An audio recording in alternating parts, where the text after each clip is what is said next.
Good day everyone! Kumusta po tayong lahat dyan?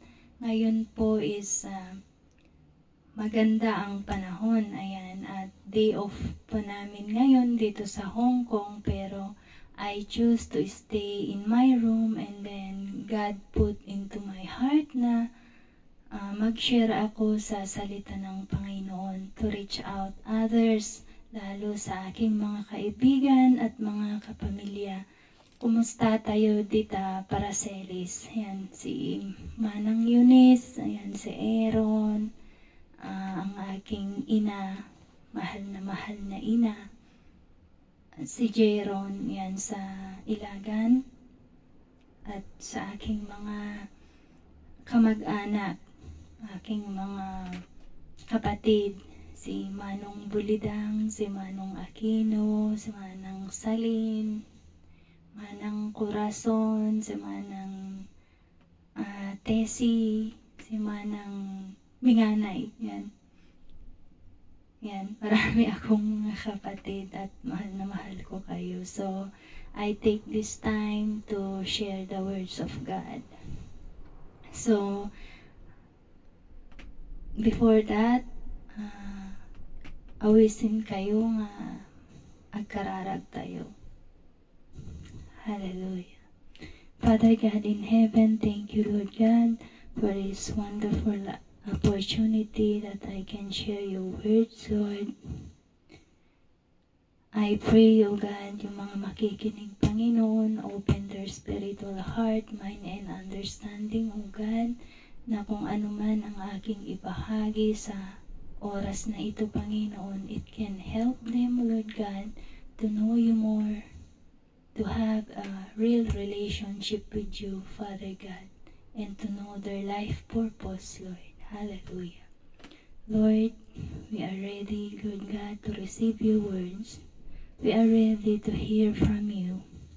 Allow our hearts to be open and our eyes to be awakened, so that each and every one of us, Lord, receive the rhema of your word that has the power to bring transformation into our lives today. And I pray, Lord God, prepare our hearts, our mind, so that we are able to live worthy of your calling to us, Father God. Thank you, Lord. We love you, we honor you, in Jesus' name. Amen. Amen. So, yung pag-uusapan po natin, mga kapatid, is faith in God when life gets difficult. So, ano ba ang pananampalataya natin kung ang buhay ay mahirap? Yan. Siguro, marami tayong mga problema sa kalusugan, sa pamilya, sa relationship, sa ating mga employers, sa ating mga anak, or maybe may mga pinapanalangin tayo na parang hindi nasasagot. At parang lahat na lang ba yung feeling natin ay lahat ay against sa atin. Ayan.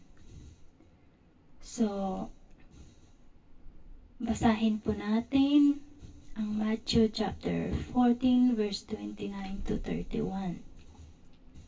So, sabi po dito, then Peter got down of the boat, walked on the water, and came toward Jesus. But when he saw the wind, he was afraid, beginning to sink, cried out, Lord, save me. Immediately Jesus reached out his hand and caught him. You of little faith, why should you doubt? So this Bible passage is all about when Jesus was with his 12 disciples. Kung alam natin yung crowd noon na pinakain niya yung mga 5,000 people na crowds ng bread at saka fish. And then pagkatapos na umalis yung mga 5,000 people, yung mga crowds. God brought His disciples on the boats. So, nung nandun sila sa boat, pumunta si Jesus Christ sa mountainside para manalangin. And then, nung dawn watch, dawn, nung malapit ng magliwanag sa umaga, yan, bumalik si Jesus Christ sa boat. So, naglakad siya sa tubig. And then, nung nakita siya ng kanyang mga disciple, natakot sila. Sabi nila, ano yun? Multo, sabi nila. At saka ang lakas ng hangin. Pero sabi ni Jesus, huwag kayong matakot, ako to, sabi niya. And then si Peter, dahil gustong patunayan ni Peter na siya nga si Jesus Christ, sabi niya, Panginoon, gusto ko ring pumunta dyan. Gusto ko ring maglakad sa tubig, sabi niya. So Jesus said, sige, pumunta ka dito. And then, nung mag-start na si Peter na maglakad sa tubig, bigla siyang natakot dahil ang lakas ng alon. Ngayon, bigla siyang nalulunod.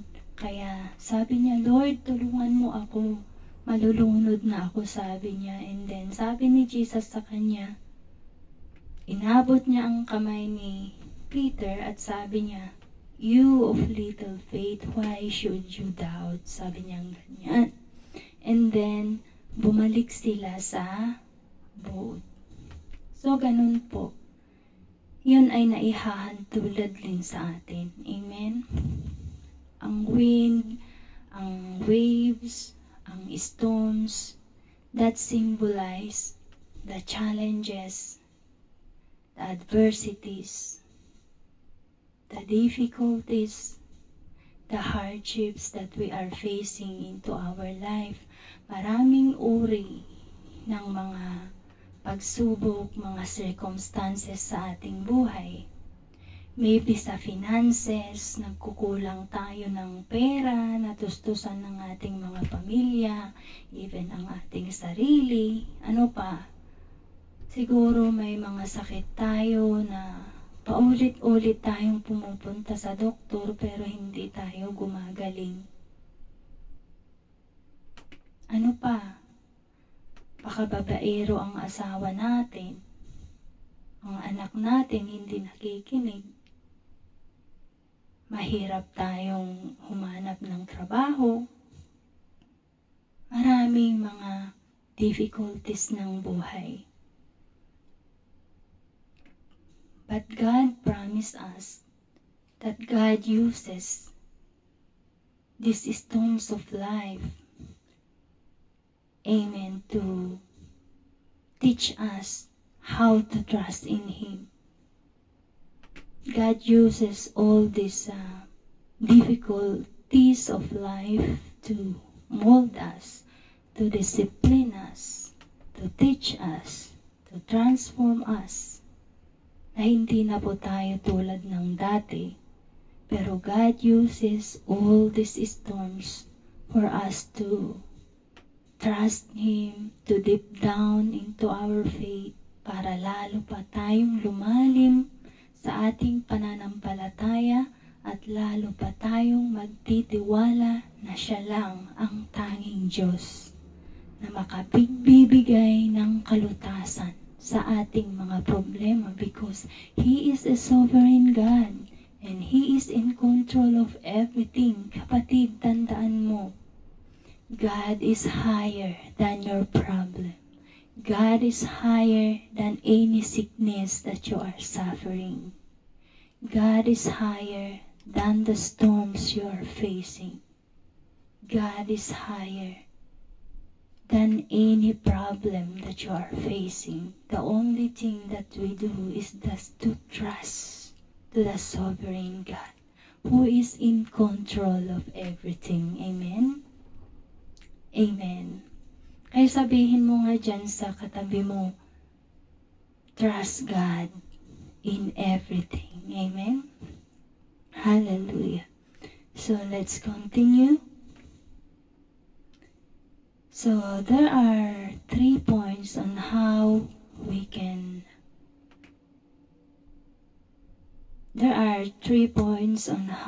overcome every circumstances of our life, or there are 3 points on how we can stand firm in faith when life gets difficult. May 3 points kung paano po tayo magkakaroon ng matatag na pananampalataya kung ang buhay ay mahirap. Ayan. So una, cast our burden to the Lord and He will sustain us. Ito ay mababasa sa Psalm chapter 55 verse 22.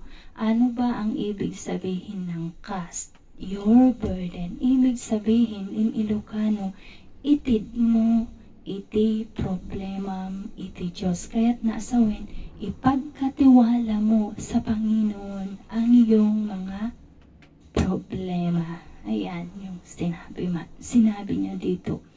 At ano yung pangako niya? And He will sustain us. It's so clear, sabi niya, sustain us. Ibig sabihin, anumang mga problema ang hinaharap natin, kapatid, we have no any reason to doubt. Kasi pinangako ng Panginoon na He will sustain us. Ibig sabihin, He will solve it. Bibigyan niya ng kasagutan. Bibigyan niya, amen, ng solusyon. Anumang mga problema yan na iyong hinaharap. Amen? Kailangan lang magtiwala tayo, kapatid, para maranasan natin, amen, yung pagkilos ng kapangyarihan ng Panginoon sa ating buhay. Amen. So, number 2, let us put into our mind that God uses challenges to equip us to become more stronger in Him. So maliwanag, kapatid, it is very clear na sinabi ng Panginoon na lahat ng challenges, ginagamit niya ito para tayo ay i-refine, para tayo ay i-incubate, para tayo, amen, ay i-ignite, para tayo ay i-revive, para tayo ay, amen, i-empower, amen, hallelujah, to become more stronger in Him. Kapatid, isipin mo, anumang problema yan na hinaharap mo, put this, kapatid, remember this, kapatid, God used that to empower you, to trust Him only, and not trust in your own human capability, but trust to the only one, the sovereign God, who is in control of everything and know what is happening to you and to me. Amen. Hallelujah. I feel the presence of the Lord in this live video. Hallelujah. Amen. So number 3 points on how we can stand firm into our faith when life gets difficult. Pray, worship, and run to the words of God. Ayan. Kapatid, anumang sitwasyon ng pinagdadaanan mo, lumuhod ka, kneel down to the Lord and pray. Surrender to Him and ask Him to take over anumang mga sitwasyon yan na hinahawakan mo, kapatid. Worship Him, magpasalamat ka. Dahil hindi ka binibigyan ng Panginoon ng circumstances na yan kung hindi niya alam na kayang-kaya mong pagtagumpayan because of His grace and mercy. Amen? Ano pa? Run to the words of God, kapatid. Kung may pinagdadaanan ka, huwag kang tumakbo sa Facebook, huwag kang tumakbo sa Instagram, huwag kang tumakbo kung saan-saan. kundi ang best na gagawin mo, kapatid. Run to the words of God, because the words of God is a God breath. The words of the God is the best instruction. The words of God is the best guidance, wherein can give us the biblical, amen, counsel, right counsel on what we needed to do to face that problems, or to face that adversity, or to face that challenges in life. Amen? Dahil ang Biblia, kapatid, salita ng Panginoon yan. It is perfect. It is genuine. Hindi ka mapapariwara kapag words of God ang panghahawakan mo, kapatid. Huwag kang tumakbo kung saan-saan, baka i-chismis ka pa. Itulog mo sa Panginoon. Magsaliksik ka sa kanyang mga salita, dahil hindi ka mapapahamak. Diyan ka magkakaroon ng tunay na guidance, tunay na counsel, tunay na payo, tunay na instruction, kapatid. Amen. Kaya sabihin mo sa sarili mo, anumang mga problema ang hinahawakan ko, takbo ako sa salita ng Panginoon. Amen? Hallelujah. Hindi ko lang ito tinuturo sa inyo, pero tinuturo ko rin sa aking sarili. I also teach it in myself, not only to you. Hallelujah. So, bilang isang tunay na nananampalataya, or true followers of Jesus Christ, when we face any trials or circumstances or difficulties into our life, ano ang dapat nating gawin? Huwag po tayong ma-overwhelm sa mga problema na yan, kapatid. Pero maniwala tayo na God is trustworthy to keep His words or to do what He had promised. Hallelujah. Kaya kapatid, ano man ang mga pinagdadaanan mo, tumakbo ka lang sa salita ng Panginoon. Lumuhod ka at manalangin ka ng mataimtim. Buong pagkatiwala mo sa Panginoon. Have peace in Him. Dwell in His very presence. Worship Him. Have peace in Him. Because He is a God who is in control of everything. Kapatid, we never solve our problem into our own. But God is only the solution. God is only the answer of your problem. Amen. Hallelujah. So, when life gets difficult, activate your faith. Activate our faith. Look unto Jesus and run to the words of God. Amen. So, purihin po ang Panginoon sa kanyang salita. Amen. So I hope and pray that this short message inspire you, motivate you, and give you encouragement that when you face problems into your life, maybe in finances, relationship, your family, your health, whatever it is, you know what you needed to do is to just trust God. Give it to God. Kneel down to God. And keep of what He had promised. Hold on what He had promised. And assure you, I guarantee you, kapatid, you will be an overcomer in Christ Jesus. Amen. So let's pray. Father God, thank you so much for your words, oh God, that we have learned today, O Lord God. I pray, Lord, may your words, O God, speak in every heart of your people, O Lord God, na nakikinig, Panginoon, Lord. And I pray, Lord God, hallelujah, that in every challenges and difficulties of life that we are facing, Lord, help us to just trust in you, trust in your sovereignty, Father God.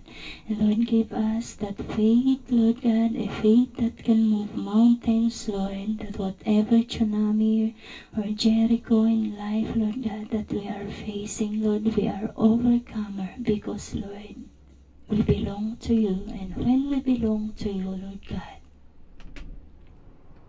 hallelujah, we are a champion, Lord. Thank you, Jesus. Thank you, Father God. Bless your people, Lord. We love you, we honor you. In Jesus' name we pray. Amen and amen. God bless you, mga kapatid, mga kababayan dyan, mga kaibigan ko sa Facebook. Ayan. So, hallelujah. Kung may gusto po kayong ipanalangin, kung may mga prayer request po kayo, pwede nyo po akong i-inbox. Ayan. And I am willing, amen, to pray for you. Ayan. So, enjoy our day. Amen. And keep our faith burning for the Lord. God bless.